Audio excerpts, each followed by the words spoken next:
খালি মোটিভেশন দিয়ে জীবন চলে না, কনসিস্টেন্সি ম্যাটার্স মোস্ট। মাঝে মাঝে এটা ব্রেক হয়ে গেলে নিজের উপরেই সব থেকে বেশি দ্বন্দ্ব জাগে। আজকে রবিবার, সাধারণত রবিবার করেও আমি ঠিক সময়ে ঘুম থেকে উঠি, কিন্তু আজকে হয়ে গেছে একটু দেরি, একটু না অনেকটাই।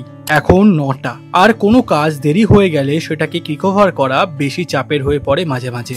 হাই, আমি শুভ বলছি, অ্যান্ড দিস ইজ মাই এমনি blog.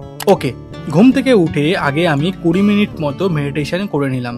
Yes boss, this is very important. মাথা ঠান্ডা থাকলেই সব কাজ তো ঠিকঠাক হবে। সুখী জীবন তো খালি আমার লাকের জন্যই।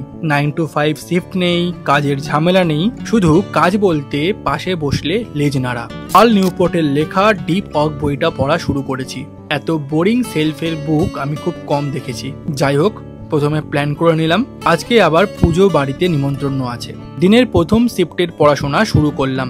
আজকাল আমি পড়ার সময় মোবাইল পুরো সরিয়ে রাখি।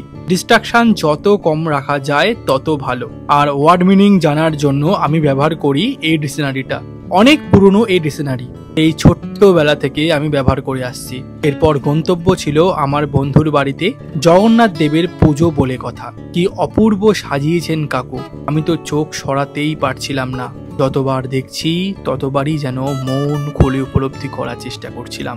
পেট পুজো ও নানান খুনসুটি শেষ করে বাড়ি চলে এলাম, আর এসে 1 কাপ চা দিয়ে দিনটা শেষ করলাম। তো আমি শুভ, আজকের মতো এখানেই। দেখা হচ্ছে কাল আর একটা নতুন ব্লগে।